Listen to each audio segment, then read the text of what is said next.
සියලු දෙනාටම ගෞතම බුදුරජාණන් වහන්සේගේ ආනුභාවය පිහිට රැකවරණය ආරක්ෂාව සෑම විටම ලැබේවා. ධම්මෝ හවේ රක්කති ධම්මචාරී. ධර්මයේ හැසිරෙන්නා ධර්මය තුලින්ම ආරක්ෂා කරනු ලැබේ. ධර්මය යනු ස්වභාව ධර්මතාවය. ස්වභාව ධර්මතාවය තුල පවතින ක්‍රියාකාරීත්වය. එහෙමත් නැත්නම් මේ ස්වභාව ධර්මයේ පවතින න්‍යාය. ඒ න්‍යාය තමයි මේ ස්වභාව ධර්මයේ හටගන්නා වූ සියලු දේ වෙනස් වෙන සුළුය. ඒකට බුදුරජාණන් වහන්සේ ඒක හඳුන්වලා තියෙනවා අනිත්‍ය දුක්ඛ අනාත්ම කියලා මේ කාරණා තුනකින්. ඒ අනිත්‍ය දුක්ඛ අනාත්ම කියන ඒ ධර්මතාවය තමයි මේ ස්වභාවධාමයේ පවතින රිද්මය සහ මේ ස්වභාවධාම තුල පවතින ක්‍රියාවලිය. ස්වභාවධාමේ න්‍යාය. ආන්නේ න්‍යාය යම් කෙනෙක් හොඳින් මනවින් තේරුම් අරගෙන කටයුතු කරනවා නම් ජීවත් වෙනවා නම් ඒකාන්තයෙන්ම ඒ කෙනා මේ ස්වභාව ධමෙන් ආරක්ෂා කරනවා. හේතුව මේ ස්වභාව ධමේ න්‍යායට හැඩගැහිලා මේ ස්වභාව ධම තුල පවතින පරම සත්‍ය කුමක්ද? ඒ පරම සත්‍ය තේරුම් අරගෙන මේ පරම සත්‍ය යනු යමක් හටගත්තද ඒ හටගත් දේ ඒකාන්තයෙන්ම නිරුද්ධ වන්නේය. යංකින්චි සමුදය ධම්මං සබ්බන්තං නිරෝධ ධම්මං. ආන්නේ කියන උතුම් පණිවිඩය, ඒ උතුම් බුද්ධ වචනය හොඳින් තේරුම් අරගෙන යම් කිසි කෙනෙක් ජීවත් වෙනවා නම්, කටයුතු කරනවා නම්, ඒ අනිත්‍ය දුක්ඛ අනාත්ම කියන ත්‍රිලක්ෂණයට අනුව ජීවිතය හොඳින් තේරුම් අරගෙන ඒ ධර්මතාවය ආරක්ෂා කරමින් ඒ ධර්මතාවයට අනුව අනුගත වෙමින් කටයුතු කරනවා නම් ඒකාන්තයෙන්ම ඔහුගේ ජීවිතයට මේ ස්වභාව ධර්මයේ රැකවරණය ආරක්ෂාව ලැබෙනවා. අපි දන්නවා දැනට සතියකට ඉහතදී අපගේ රටේ මේ උතුම් ලක්බිමෙහි අපි කවදාවත් නොඅසපු නොදකපු ඊතා දරුණු ව්‍යසනයක්, ඒ දිට්වා කියන කුණාටුව ලංකාවට ඇවිල්ලා ලංකාවට ආවේ නිකන් නෙමෙයි, මහා ලොකු විනාශයකුත් අරගෙන. ඒ දිට්වා කියන කුණාටුව ලංකාවට ඇවිල්ලා දවස් 4ක් විතර මේ ලංකාවේ ජීවත් වෙන අහිංසක දුගී දුප්පත් මිනිස්සු ඇතුළු අපගේ ಜಾති ભેද ආගම් ભેදකින් තොරව සිංහල දෙමළ මුස්ලිම් ආදී සියලු දෙනාටම ඊටාම හිංසාකාරී පීඩාකාරී ආකාරයෙන් ඒ දිට්වා කුණාටුව තුලින් අපේ රටේ ජනතාවට මහ විශාල අනතුරක් ඇති කරා. ඒ අනතුර තුලින් අපේ රටේ ජීවත් වෙන කඳු ආශ්‍රිතව ජීවත් වෙන මධ්‍යම පළාතේ විශේෂයෙන්ම මේ මධ්‍යම කඳුකරය ආසන්නයේ තුල ජීවත් වෙන විශාල සංඛ්‍යාවක්, විශාල පිරිසක් ඒ මහා කුණාටුවේ බලපෑම නිසා, ඒ මහා අධික වර්ෂාව නිසා ඒ කඳු ආශ්‍රිතව ජීවත් වෙච්ච මිනිස්සු බොහෝ පිරිසක් අද වෙනකමුත් අපට හොයාගන්න බැරි තරමට ඒ සියලු දෙනාගේ ජීවිත මහ පොළොවට එකතු වෙලා ඒ මහ පොළොව විසින් ඒ බොහෝ පිරිසකගේ ජීවිත බිලි අරගෙන තියෙනවා. එතකොට ඒකට ಜಾති ભેද, ආගම් ભેද, කුල ભેද කිසිම දෙයක් අවශ්‍ය නැහැ. ස්වභාවික විපත්වලදී ඒ ස්වභාවික විපතක් සිද්ධ වෙන්නේ යම් කිසි හේතුවක් නිසා. ඒ හේතුව තමයි එම රටේ ජීවත් වෙන පිරිස යම් කිසි අධාර්මිකව ඒ වගේම දුස්සීලව සිත කය වචනය සංවර කරගන්නේ නැතුව ආත්මාර්ථකාමීව ජීවත් වෙනකොට ඒ අධර්ම ක්‍රියා ඒ පාපකාරී ක්‍රියාවලින් යම්කිසි රටක මිනිසු ඊතා වේගයෙන් ශීඝ්‍රයෙන් පැතිරෙනවා නම් ඒ අධම ක්‍රියාවලින් ජීවත් වෙනවා නම් ඒ වගේම සත්ව ඝාතනයේ සත්ව හිංසනයේ කටයුතු කරනවා නම් අන්න විශ්වයේ මෙවැනි විපත් වලට මිනිසු භාජනය වෙනවා. ඒකාන්තයෙන්ම ඒක සිද්ධ වෙනවා. ඒ තමයි විශ්වයේ සාධාරණ විශ්ව න්‍යායය. හේතුව මේ විශ්වය තුල කිසිම දෙයක් ඒකාන්ත වශයෙන්ම නිට්ටයව පවතින්නේ නැහැ. සියලු දේවල් අනිත්‍යයි. ගහක් ගත්තත් ගහේ කොළ දලුලනවා, ඒ කොළ මෝරනවා, කොළ ඉදෙනවා, කොළ වේලෙනවා, කොළ වැටෙනවා. නැවතත් ඒ කොළ දලුලනවා, මෝරනවා, ඉදෙනවා, වේලිලා වැටෙනවා. ඒ වගේ තමයි අපි දන්නවා ගංගාවක් වුණත් ගඟේ වතුර ගලනවා එක විදිහට පවතින්නේ ඒකාකාරීව පවතින්නේ වෙනස් වෙනවා අඩු වෙනවා වතුර වැඩි වෙනවා. එහෙම තමයි මේ විශ්වයේ ක්‍රියාවලිය. විශ්වයේ ක්‍රියාවලිය කියන්නේ වෙනස් වීම. ආන්නේ වෙනස් වීම තමයි මිනිස්සු වෙච්ච අපතුලෙමුත් ක්‍රියාත්මක වෙන්නේ. මිනිස්සුත් වයසට යනවා, ඉපදෙනකොට අතදරුවෙක් විදිහට ඉපදෙනවා, ඒ වගේම ළමයෙක් වෙනවා, ළමා කාලයක් තියෙනවා, ඒ වගේම තරුණ වියට එනවා, මැදි වයසට එනවා, ඒ වගේම වයෝවෘද්ධ තත්වයටපත් වෙලා මැරිලා යනවා. එතකොට මේ සියලු දේ තුල පවතින්නේ වෙනස් වීමේ ස්වභාවයක්. ඒක තමයි බුදුරජාණන් වහන්සේ භාග්‍යතුන් වහන්සේ ශ්‍රී මුඛයෙන් දේශනා කළා තියෙන්නේ සබ්බේ සංඛාරා අනිච්චා. මහණෙනි සියලු සංස්කාර ධර්මයන් අනිත්‍යයි, දුකයි, අනාත්මයි. මෙන්න මේ කියන ධර්මතාවය තේරුම් අරගෙන කටයුතු කරනවා නම් මෙවැනි විපත් කිසිම රටකට පැමිණෙන්නේ නැහැ. අන්නේ කියන අනිත්‍ය දුක්ඛ අනාත්ම කියන ධර්මතාවයේ තේරුම් නොගන්නකොට නොගෙන කටයුතු කරනකොට මිනිස්සු මේ ලෝකේ පවතින සියලු දේවල් නිට්ටයයි, සුඛයි, සුභයි, ආත්මයි කියලා අරගෙන ජීවත් වෙනවා. ඒ කියන්නේ ලෝකේ පවතින සියලු දේවල් වෙනස් වෙන්නේ නැහැ, නැති වෙන්නේ නැහැ. ඒවා ඒකාන්තයෙන්ම පවතිනවා, ස්ථිරයි කියලා මිනිස්සු අන්න ඒ විදියට බලාපොරොත්තු සහිතව ජීවත් වෙනවා. ඒ බලාපොරොත්තු සහිතව ජීවත් වෙනකොට මේ මිනිසුන්ට ආසාව, තණ්හාව, ඒ වගේම කුහකකම, දැඩි ලෝභය, ඒ ලෝභය තුලින් ද්වේෂය, ඒ වගේ ආදී නොයෙකුත් කෙලෙස් ධර්මයන් උපදිනවා සිත තුළ. එතකොට ක්‍රමානුකූලව මනුස්සකම තුරන් වෙලා මිනිසු අතර ಜಾති ભેද, ආගම් ભેද, කුල ભેද හට ගන්නවා. හේතුව මොකද? මේ අනිත්‍ය, දුක්ඛ, අනාත්ම කියන ධර්මතාවයේ තේරුම් නොගෙන කටයුතු කිරීම නිසා. ඒ නිසා කාලයක් යනකොට මිනිස්සු අතර නොයෙකුත් මත ගැටුම්, ප්‍රශ්න, කෝලාහල හට ගන්න තරමටම උග්‍ර වෙනවා. ඒ හේතුව තමයි ජීවිතය අස්ථිරයි කියලා මිනිස්සු තේරුම් නොගෙන කටයුතු කිරීම නිසා. ඒ වගේම රටේ පවතින අහිංසක සත්ව ඝාතනය, සත්වයින් ඝාතනය කරනවා. ඒ සත්වයින් ඝාතනය කරන මස් පිණිස, ඒ වගේම මිනිස්සු අතර ಜಾති ભેද, කුල ભેද අට ගන්නවා. ඒ වගේම පක්ෂ ભેද, ඒ වගේම මිනිස්සු සොරකම් කරනවා, ලෝභ සහගතව ජීවත් වෙනවා. ඒ ආදී නොයෙකුත් දුස්සීල කටයුතු කරන්න තැනට මිනිස්සුපත් වෙන්නේ මෙන්න මේ අනිත්‍ය, දුක්ඛ, අනාත්ම කියන ත්‍රිලක්ෂණය නොහඳුනන ජීවත් වීමයි. අන්න ඒක තමයි මේ රටේ විනාශයට මුල පුරන්න ප්‍රධානම හේතුව. ඒ විතරක් නෙමෙයි රටේ පාලනය කරන පාලකයොත් අන්න ඔය තත්වයෙන් කටයුතු කිරීම නිසා.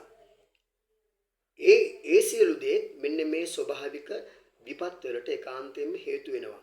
නමුත් මම මේ කියන්න බලාපොරොත්තු වෙන්නේ ස්වභාවික විපත් කියන දේවල් අහම්බෙන් එහෙමත් නැත්නම් ඒක ස්වභාවික විපත් නිකං ක්‍රියාත්මක වෙන දේවල් නෙමෙයි. මේ විශ්වයේ කවදාවත් මේ මිනිසු මරණයට පත් කරමින්, මිනිසු විනාශයට පත් කරමින්, මේ ගංගාවල් පිරීලා ඒ වගේම වැස්ස වැහැලා නොයෙකුත් මේ ආපදාවන් අහම්බෙන් සිද්ධ වෙන්නේ නැහැ. මොකද විශ්ව ධර්මතාවයට මිනිස්සු වෙච්ච අපි තුල යම්කිසි බලපෑමක් මානසික වශයෙන් යම්කිසි බලපෑමක් සිද්ධ වෙනකොට හේතුව අපි හිතන සිතුවිලි චෛතසික ඒවා දූෂිත වෙනකොට ඒ හිතන සිතුවිලි වල ලෝභ සහගත සිතුවිලි වැඩි වෙනකොට ද්වේෂ සහගත සිතුවිලි වැඩි වෙනකොට වෛරය ක්‍රෝධය ඊර්ෂ්‍යාව මාන්නය මෙන්න මේ ආදී සිතුවිලි දූෂණය වෙලා ඒ වික්ෂිප්ත වූ මානසිකත්වය තුලින් මිනිස්සු දවසින් දවස පිරිනකොට විශ්වයේ මෙන්න මේවැනි ස්වභාවික විපත් සිද්ධ වෙන එක අහන්න දෙයක් නෙවෙයි. හේතුව එහෙම දේවල් විශ්වයෙන් සිද්ධ කරන්නේ ඒකත් මිනිසුන්ගේම යහපතට මිසක් අයහපතට නොවේ. හේතුව අපි දන්නවා සුනාමි ව්‍යසනය ආවා, ඊට පස්සේ කොරෝනා වගේ වසංගත ආවා, රටේ යුද්ධ මහ විශාල යුද්ධයක් තිබිලා මිනිස්සු සෑහෙන්න මැරුණා. මෙවැනි දේවල් සිද්ධ වෙන්නේ මිනිස්සු වෙච්ච අපට මේ විශ්වය අපිව පරීක්ෂාවට ලක් කරනවා. අපිව ටෙස්ට් කරනවා. අපිව පරීක්ෂණයට භාජනය කරනවා. අන්නේ භාජනය කිරීමක් විශ්වය අපිව පරීක්ෂා කිරීමක් තමයි මේ කරන්නේ. හේතුව මිනිස්සු ආත්මාර්ථකාමීව ජීවත් වෙනකොට ඒ ආත්මාර්ථකාමීත්වය දිනෙන් දින දවසින් දවස ඉහළට යනකොට වැඩි දියුණු වෙනකොට විශ්වය මිනිසුන්ට තමන්ගේ manussත්වය කියන්නේ මොකද්ද කියන එක මතක් කරලා දෙන්න තමයි මෙන්න මේ විශ්ව පරීක්ෂණ. ඒ පරීක්ෂණ තමයි මෙන්න මේ ස්වභාවික විපත් කියලා කියන්නේ. ආපදා කියලා කියන්නේ. එහෙම නැත්නම් ඇත්තටම අපි මේ අවස්ථාවේදී අපි දන්නවා අපි අතර අද බොහෝ පිරිසක් ජීවතුන් අතර නැහැ. පොළොවට සුන්බුන් වෙලා, ගෙවල් දොරවල් ඒ වගේ මිනිසු පොළොව පස්වලට යට වෙලා බොහෝ පිරිසක් මරණයටපත් වුණා. නමුත් මේ අතර ජීවත් වෙලා ඉන්න මිනිසු පිරිසක් අපි ඉන්නවා. බොහෝ පිරිසක් තව ජීවත් වෙලා ඉන්නවා. අන්නේ ජීවත් වෙලා ඉන්න පිරිසට යම්කිසි පණිවිඩයක් මේ තුලින් මේ විශ්වය ලබා දෙනවා. හේතුව තමයි මෙන්න මේක තමයි ජීවිතය කියන්නේ. කවදා හරි දවසක මහ පොළොවට පස් වෙනවා අපි හැමෝම.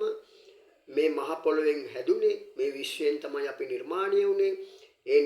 අපි විශ්වයේ නිර්මාණය වෙනවා. විශ්වයට අපි ගරහනකොට විශ්වයට අපි විශ්ව අසාධාරණ විදියට ජීවත් වෙනකොට අනකොටා ගන්නකොට බින් අඟලට මිනිමරා ගන්නකොට ගහ ගන්නකොට ඉඩකඩම් වලට ආසාවෙන් ජීවත් වෙනකොට විශ්වය අපට එන්නේ එක මතක් කරලා දෙනවා.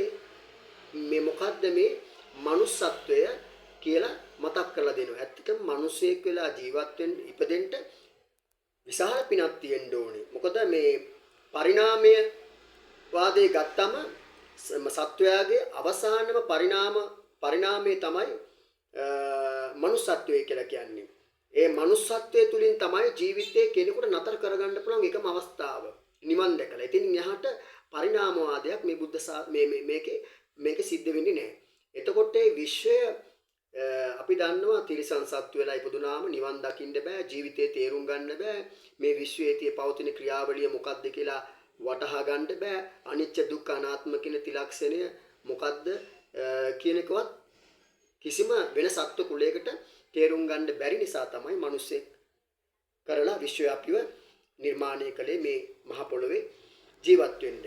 එතකොට මේ මහ පොළොවේ අපි විශ්වය නිර්මාණය කරලා මිනිසෙක් විදිහට ජීවත් වෙන්න අපිට අවස්ථාව ලබා දුන්නේ මේ විශ්වයට මේ විශ්වයේ තියෙන ක්‍රියාවලිය, විශ්වයේ තියෙන රිද්මය, විශ්වයේ න්‍යාය තේරුම් අරගෙන මේ විශ්වයට එකතු වෙන්න.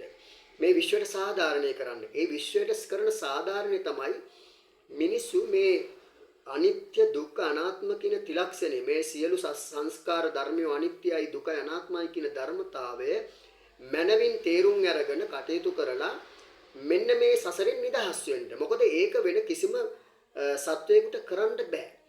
නමුත් මිනිස්සු අපි එතෙන්ට ආවට පස්සේ අපට මේ මහ පොළොවේ ගෙවල් දොරවල් හදලා යහන වාහන අරගෙන ඉඩකඩම් අරගෙන විවාහ වෙලා දරුවෝ හදාගෙන වස්තුව රත්තරන් මුතු මැණික් ලැබුණම අන්න ඒ එතනදී අපිට මේවා අමතක වෙනවා. මේ manussත්වය අමතක වෙනවා. manussත්වය අමතක වෙනකොට මිනිස්සෙකුනේ ඇයි මොකටද මෙතෙන් ආවේ? තිරිසන් සත්වයෙක් නෙවෙයි මිනිස්සෙක් කියලා ආවේ මොකටද? ඒ ආවේ කුමකටද? කුමක් සඳහාද? මොකද්ද මේකේ අරමුණ? කියන එක අපට අමතක වෙලා මේ ලෝකේ පවතින පරම සත්‍ය, ඒ අනිත්‍ය දුක්ඛ අනාත්ම කියන ඒ උතුම් පරම ශක්තිය අපට අමතක වෙලා අපි කටයුතු කරන්න පටන් ගන්නවා. තණ්හාවෙන්, ආසාවෙන්, ක්‍රෝධයෙන්, වෛරයෙන්, මාන්නෙන්, අහංකාරකමින්, උද්ධච්චකමින් යුතුව අපි කටයුතු කරනවා. අපි මිනිසු ගණන් ගන්නේ නැහැ, මිනිසු පහත් කරනවා, තමන්ගේ දාසයෝ වගේ කියලා හිතනවා, වැඩකාරයෝ වගේ කියලා හිතනවා. අන්න ඒ විදිහට මාන්නක්කාරයෙන් අපි සමාජයේ ජීවත් වෙන්න පටන් ගන්නවා. මෙහෙම ඉන්නකොට අන්න අපිට manussත්වය අමතක වෙනවා. ඒ අමතක වෙච්ච manussත්වය නැවත මතු කරවීම සඳහා තමයි මෙන්න මෙවැනි ස්වභාවික විපත් රටවල් වලට පැමිණෙන්නේ. ආන් ඒවා එන්නේ මිනිසුන්ට නැවත තමන්ගේ manussත්වය රැකගෙන ජීවත් වෙන්න කටයුතු කරන්නට, මේ ලෝකේ පවතින සියලු දේවල් අනිත්‍යයි, දුකයි, අනාත්මයි කියලා නැවත සිහිපත් කරගෙන ජීවිතේ ආසාව අතහරිමින්, බැඳීම් අතහරිමින්, මෙන්න මේ භෞතික මේ පස් ගොඩවල් වලට තියෙන ආසාව නැති කරලා තමන්ගේ මනස යහපත් මානසිකත්වයක් ඒ මනස තුල ගොඩනගාගෙන බෞද්ධ පිරිසක් විදියට බුදුරජාණන් වහන්සේ දේශනා කරපු ඒ උතුම් ආර්ය මාර්ගයේ ගමන් කරලා ඒ ආර්ය දර්ශනය අනුගමනය කරලා ආර්ය ශ්‍රාවකයන් බවට පත් වෙලා පරිනිර්වාණයට පත් වෙන්න තමයි අපි මේ මනුස්ස ලෝකෙට විශ්වය අපිව මිනිස්සෙක් කරලා එව්වේ. අන්න ඔය කතන්දරේ තමයි මේ විශ්වය අපට කලින් කලට වරින් වරට මතක් කරලා දෙන්නේ. ඒ ධර්මතාවයේ යම්කිසි කෙනෙක් තේරුම් අරගෙන ගිහි වේවා පැවිදි වේවා යම්කිසි කෙනෙක් ඒක තේරුම් අරගෙන කටයුතු කරනවා නම් අන්න ඒක නා මේ සබහාදාමේ න්‍යායට අනුගත වෙච්ච කෙනෙක්. ඒ සබහාදාමේ මෙන්න මේ රිද්මයට න්‍යායට අනුගත වෙලා ඒක තේරුම් අරගෙන ජීවත් වෙන කෙනෙකුට මේ සබහාදාමෙන් කවදාවත් අකටයුතුකමක් සිද්ධ වෙන්නේ නැහැ. ඒක තමයි ඇත්ත. ඒ නිසා අපි කවදා හරි මැරෙනවා. අපි දැන් මේ ස්වභාවික විපත් වලින් මරණයටපත් වුණත් නැතත් මේ ගංගා ඇලදොල පිරීලා දේවල් දොරවල් කැඩලා මිනිස්සු මැරිලා ගියා. පවුල් පිටින් නැති වුණා, විනාශ වුණා. නමුත් අපි තව බේරලා ඉන්නවා. අපිට සතුටු වෙන්න බෑ. මොකද හේතුව බේරිච්ච හැම කෙනෙක්ම මැරෙනවා. ඒකාන්තයෙන් මැරෙනවා. සමහරව හෙට වෙන්න පුළුවන්. අද රැ වෙන්න පුළුවන්. තව දවසකින් දෙකකින් තුනකින් නැත්නම් තව අවුරුදු දෙක තුනකින් හරි ඒකාන්තයෙන්ම මැරෙනවාමයි. දෙකක් නෑ. ඒ නිසා මරණයට පත් වෙන එක කාටවත් නතර කරන්න බෑ. දැන් මේ විපර්යාසයෙන් මේ ව්‍යසනයෙන් මැරුණ පිරිස මරණයටපත් වුණා. හැබැයි ඒ පිරිස කවදා හරි මැරෙන්න ඕනි පිරිසක්. මොකද ඒ මරණයත් එක්ක තමයි අපි මේ ලෝකෙට උපදින්නේ. ඉපදෙනකොටම මරණයත් එක්ක තමයි එන්නේ. ඒක නිසා ඉපදුනා නම් ඒකාන්තයෙන්ම මරණයටපත් වෙන්න වෙනවා. නමුත් ඒ කට්ටිය ඉක්මන් වුණා. එච්චරයි. නමුත් අපි තව චුට්ටක් පරක්කු වුණා. හැබැයි අපි පරක්කු වුණේ සමහර ලාවට අපිට යම්කිසි ධර්මතාවයක් මේ විශ්වයෙන් අපිට පෙන්නලා දෙන්න. මේ ඒ ස්වභාවික විපත් වලින් මරණයටපත් වෙච්ච මිනිස්සු දිහා බලලා දැන් අපි දන්නවා අපේ අම්මලා තාත්තලා මැරුණා, සහෝදර සහෝදරයෝ නෑදෑයෝ අනන්ත ප්‍රමාණ මැරුණා. අපි මේ මලගවල ගිහින් තියෙනවා. ඒ සියලු දේවල් අපේ ඇස් දෙකට දකින්න අපි තව ජීවත් වෙනවා. කන් දෙකට ඇහෙන්න අපි ජීවත් වෙනවා. මේ ජීවත් වෙන්නේ අපට අයව තේරුම් අරගෙන මේ සබාදාමේ ක්‍රියාවලිය මොකද්ද? මොකද්ද මේ විශ්වයේ පවතින රහස? ඇත්තටම මේ විශ්වයේ තියෙන පරම සත්‍යය මොකක්ද කියලා හොඳින් තේරුම් අරගෙන ජීවත් වෙලා ගෞතම බුදුන් දේශනා කරපු අනිත්‍ය දුක්ඛ අනාත්ම කියන ත්‍රිලක්ෂණය අවබෝධ කරගෙන සසර දුකින් එතර වෙන්න තමයි අපිට මේ සියලු දේවල් මේ විදිහට සකස් වෙලා පවතින්නේ. එහෙම නැතුව අයහපතකට නෙමෙයි මේවා සිද්ධ වෙන්නේ. යහපතකටමයි. හේතුව මනුෂ්‍ය ජීවිතයේ ඇති වටිනාකම තේරුම් අරගෙන මිනිස්සු ජීවිතය අවබෝධ කරගෙන උතුම් ආර්ය ප්‍රතිපදාවේ ගමන් කරමින් සම්බුද්ධ ශාසනයේ මහරහතන් වහන්සේලා බවට පත් වෙලා මේ සසරෙන් නිදහස් වෙලා මේ විශ්වයට එකතු වෙන්න තමයි මේ සියලු ව්‍යසන මුළු ලෝකේ පුරාම පවතින්නේ. ඒ නිසා අපි දන්නවා මෙන්න මේ මහා ව්‍යසන වලදී අපි කටයුතු කරන්න ඕනේ ඊටාම පරිස්සමින්.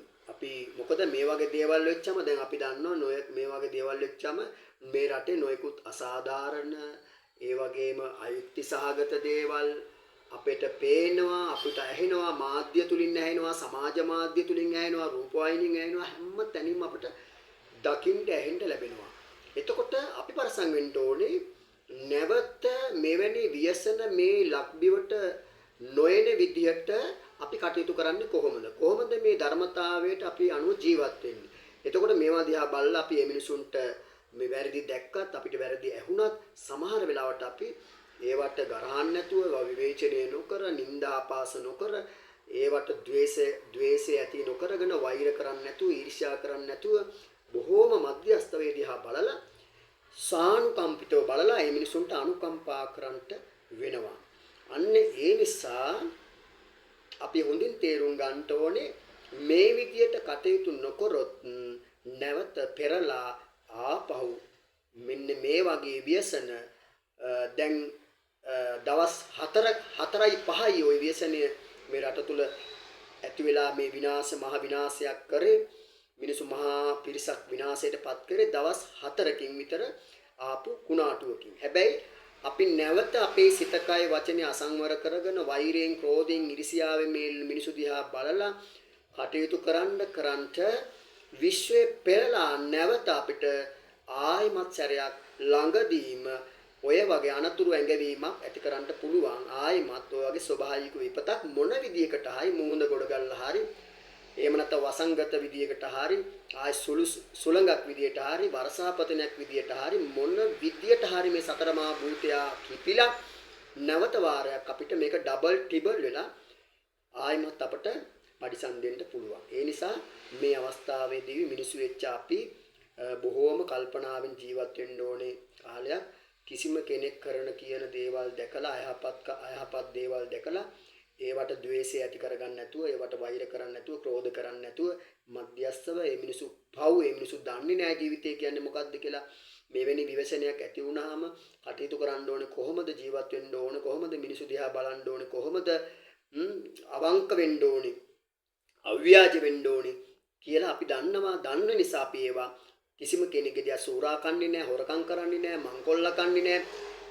මේ මිනිසුන්ට දෙන සහනාදාර වලින් අබ ඇටයක්වත් මේ ධර්මතාවයේ තේරුම් ගත්ත මිනිසු ඉන්නවා නම් ඒව ගසා කන්නේ නැහැ, ඒව හොරකම් කරන්නේ නැහැ. මොකද ඒ අය දන්නවා මෙවැනි දේවල් කරොත් නැවත අපට ඊළඟ පාරේන කුණාටුවෙන් සුළුසුළුංගින් ගම් වතුරෙන් අපි විනාශයටපත් වෙනවා ඒකාන්ත. මොකද ඒවා විශ්වයේ බලාගෙන ඉන්නවා, විශ්වයට ඒවා පේනවා.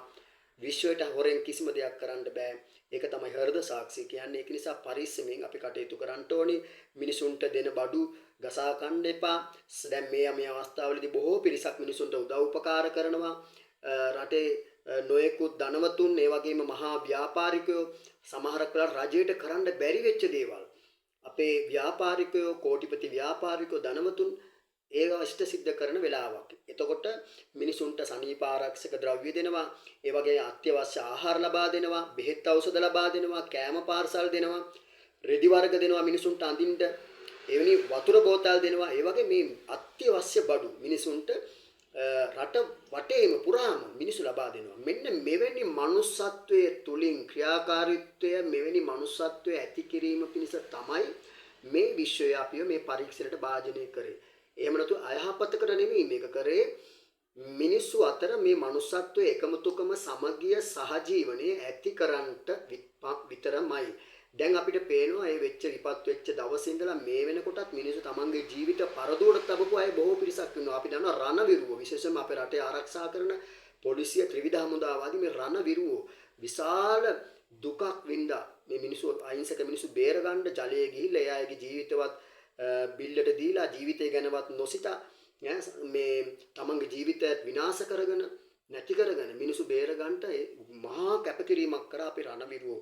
ඒ අය මිහිපිට දෙවිවරු. ඒ නිසා ඒ වගේම තමයි මේ වෙලාවේ නොයෙකුත් ධනවතුන් ව්‍යාපාරිකයෝ අපේ රටේ ඉන්න සිංහල මිනිසු, දෙමළ මිනිසු, මුස්ලිම් අය, ಜಾති ભેද, ආගම් ભેදකින් තොරව සියලු දෙනා එකතු වෙලා මේ අපේ මේ ව්‍යසනයෙන් ආපදාවටපත් වෙච්ච ඒ වගේම අසරණතාවයටපත් වෙච්ච උන්නිහිටි තැන් අහිමි වෙච්ච මිනිස්සුන්ට උදව් උපකාර කරන්න සැදී පැහැදී ඉන්නවා විතරක් නෙමෙයි මේ මොහොත වෙන විටත් ඒ සියලු දෙනා ක්‍රියාවෙන් මේවා ඉෂ්ට සිද්ධ කරනවා.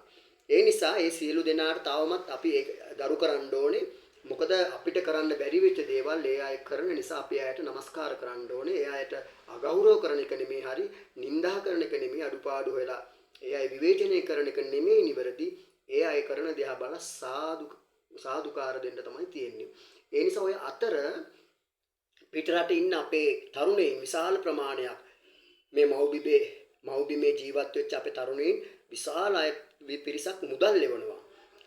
මේ රට ගොඩ ගන්න, මේ රටේ නැති බැරි වෙච්ච මේ අසරණ වෙච්ච, ඒ වගේම අනාථ වෙච්ච, ආපදාවට ලක් වෙච්ච මිනිස්සුන්ට සහනාධාර ලබා දෙන්න, කණ්ඩ බොණ්ඩ අඳින්න පළදින මේ සියලු දේවල් වලට උදව් උපකාර කරන්න පිටරට ඉන්න අපේ තරුණ පිරිස, තරුණියෝ සියලු දෙනා උදව් උපකාර කරනවා ලක්ෂ ගණන් වලින්. අන්න ඒ අය ලබා දෙන මුදල් වංචා නොකර, ඒ අය ලබා දෙන පිරිස සමහර ලාවට මහා සංඝරත්නයට වෙන්න පුළුවන්, ව්‍යාපාරිකුන්ට වෙන්න පුළුවන්, ඒ වගේම YouTube channel කරන අයට වෙන්න පුළුවන්. නොයෙකුත් රටේ පිරිසට ඒ අය මුදල් ලබා දෙනකොට ඒ මුදල් ගසා කන්නේ නැතුව ඒ මුදල් ලබා දෙන්නේ මේ ව්‍යසනෙන් අවතන් වූ සියලු දෙනා වෙනුවෙන්. ඒක අපට ඒ අබ 8ක්වත් රුපියලක්වත් ඒ අයිති නෑ අපට ඒ මුදල් වලින්. ඒ රුපියල දක්වා ඒ මිනිස්සු ලබා දෙන රුපියල දක්වා අපි ඒ අය වෙනුවෙන් වියදම් කරන්න ඕනේ. ඒ රුපියල තුලින් අපි ඒ සියලු මුදල් වලින් අපි ඒ අය එවන්නේ සල්ලි තමන්ගේ මව්බිමේ ඉන්න අහිංසක මිනිසුන්ට මොනවා හරි අරන් දෙන්න. ඒක නිසා ඒ රුපියලක්වත් හොරකම් නොකර සාක්කුවට දාගන්නේ නැතුව ඒ සියලු දේවල් අපි අපේ අහිංසක අසරණ වෙච්ච මිනිසුන්ට අපි ලබා දෙන්න ඕනේ. ඒ වගේම ආහාර පාන ලබා දෙනවා, සනීප ආරක්ෂක ද්‍රව්‍ය ලබා දෙනවා, වතුර බෝතල් ලබා දෙනවා. අපේ මිනිස්සු හරිම එකමුතුයි, හරිම සමගියි මේ වෙලාවේ. මෙන්න මේ සමගිය එකමුතුකම ගොඩනගන්න තමයි මේ විශ්ව පරීක්ෂණය සිද්ධ කරන්නේ. අන්න ඒ තුලින් අපි ආපහු නැගී සිටින ලාංකීය පිරිසක් බවට පත් වෙනවා, එක්සේසත් වෙනවා. අන්න එහෙම ගොඩනගෙනකොට මිනිසු තුල නැවත මනුස්සකම ඇති වෙනකොට, ඒ මනුස්සකම ගොඩනගෙනකොට මේ මනුස්සත්වය පිරිහෙන පැත්තට ගමන් නොකර මනුස්සත්වයේ වර්ධනය වෙන විදිහට මෙන්න මේ විදිහට මිනිස්සු කටයුතු කරනකොට, ಜಾති ભેද, ආගම් ભેද, කුල ભેද වලින් තොරව මිනිස්සු එකතු වෙලා එකා වගේ හැම කෙනෙකුටම උදව් උපකාර කරනකොට මෙන්න විශ්වයේ නැවත අපට යහපත් පරිසරයක්, යහපත් රටක්, යහපත් සුන්දර දේශයක් අපට උදා කරලා දෙනවා. ඒක ඒකාන්තයෙන්ම සත්‍යයි. ඒක තමයි මේ මහ පොළොවේ තියෙන රහස, මේ මහ පොළොවේ තියෙන රිද්මය. ආන්නේ රිද්මය තමයි කරුණාව, මෛත්‍රිය, අනුකම්පාව, මුදිතාව, උපේක්ෂා කියන මෙන්න මේ ධර්මතා. මෙන්න මේ උතුම් ධර්මතා ටිකට අනුගතව මිනිසු හැඩ ගැහිලා කටයුතු කරනවා නම් ආයි මෙවැනි ව්‍යසන මේ රටට කොහොමත් එන්නේ නැහැ. ඒ නිසා අපි මෙන්න මේ අවස්ථාවේදී එකින් එකාට වෛර කරලා, ක්‍රෝධ කරලා, නිඳා කරලා, අපහාස කරලා, චෝදනා කර ඉන්නේ නැතිව තම තමන්ට කරන්න පුළුවන් දෙයක් තියෙනවා නම් අන්න ඒ දේ කරලා සද්ද නැතුව ඉන්න එක තමයි හොඳම වැඩේ. එහෙම නැතුව තව කෙනෙක් කරන එකක් දිහා බලලා විවේචනය කර හෙලා දැක ඉන්න එක තුලින් තමන්ට කර්ම හැදෙනවා. තමන්ට ඒක ලොකු විශාල පාපයක් වෙනවා. ඒ නිසා එහෙම දේවල් නොකර ඒ අයට අපි ධෛර්යමත් වෙන්න ඕනේ. අපි තවත් ඒ අය ශක්තිමත් කරන්න ඕනේ. අපිට පුළුවන් කමෙන්ට් එකක් හරි දාලා අනේ ඔබතුමාට ඔබතුමිට ගොඩාක් පිං, තවත් වැඩි ලැබේවා මේ කියලා අපිට ආශිර්වාද කරන්න යෝනේ සියලු දෙනාට. ඒ අරුණකොට අපි කිසිම කෙනෙකුට අකුල් එලන්න හොඳ නැහැ. මෙන්න මේ අවස්ථාවේදී නූල් පොටකින් හරි පැනඩෝල් පෙත්තකින් හරි උදව් කරනවා නම් කෙනෙක් ඒ සියලු දෙනාට নমස්කාර කරන්න ඕනේ වෙලාවක්, ඇද හොයන වෙලාවක්, විවේචනය කරන වෙලාවක් නෙවෙයි. ඒ වගේම අපි දන්නවා මේ අවස්ථාව වෙනකොටත් ගම් මිනිසු මේ ආපදාවට ලක්වෙච්ච මිනිසු හොයාගෙන ගිහිල්ලා යම් ආයතන වලින් ඒ සහනාධාර ලබා දෙනවා. ඉතින් අපේ මිනිසුන්ගේ නැති අහිමි වෙච්ච ජීවිත අපට අය ගන්න බෑ, ඒවා ගොඩනගන්න බෑ. නමුත් ජීවත් වෙලා ඉන්න මිනිසු ගැන අපට හිතන්න පුළුවන්. කෑම බීම, ඉඳුම් මිටුම්, එතකොට සනීප ආරක්ෂක ද්‍රව්‍ය, ඒ වගේම බෙහෙත් තේත් වලින් මේ මිනිසුන්ට අපිට උදව් උපකාර කරන්න පුළුවන් හොඳම අවස්ථාවක් තමයි මේක. ඒ නිසා අපිට පුළුවන් විදිහට අපි උදව් උපකාර කරමු. ඒ වගේම වචනෙන් කරන්න දෙයක් තියෙනවා නම් අපි මිනිසු මානසික වශයෙන් සුවපත් කිරීම සඳහා යම් පණිවිඩයක් දෙන්න පුළුවන් නම් මෙන්න මේ වගේ පණිවිඩයක් අපි දෙමු. පුළුවන් තරම් ඉක්මනින් අපි මේ වැටිච්ච රට නැවත අපි ගොඩනගා ගන්න එක්සේසත් වෙලා මිනිස්සු ඔක්කොම ඇදකුද හොයන්නේ නැතුව එක එකනට විවේචනය නොකර බැන බැනින්නේ නැතුව අපි එකහ වගේ එකතු වෙලා අපි ಜಾති ભેද ආගම් ભેදකින් තොරව නැවත නැගී සිටමු. සියලු දෙනාට අපි උදව් උපකාර කරමු. අපේ සියලුම ජාතීන් අපේම මිනිස්සු එකම ජාතියක් විදිහට අපි මේ මිනිස්සු දිහා බලලා කටයුතු කරමු කියලා ඉල්ලා සිටිනවා. සියලු දෙනාටම උතුම් ධර්මාභෝධය ලැබේවා. මේ ලැබිච්ච මනුෂ්‍ය ජීවිතේ දුර්ලභ ලැබිච්ච මනුෂ්‍ය ජීවිතය හොඳින් තේරුම් අරගෙන කාටත් ඊර්ෂ්‍යා වෛර ක්‍රෝධ නොකර යහපත් මානසිකත්වයකින් නිරෝගීමත් මානසිකත්වයකින් ජීවත් වෙමින් කටයුතු කරන්න ශක්තිය ධෛර්යය ලැබේවා කියලා ප්‍රාර්ථනා කරනවා. සියලු දෙනාටම තුනුරුවන්ගේ පිහිට රැකවරණේ ආරක්ෂාව ලැබේවා. යහපතක්ම වේවා.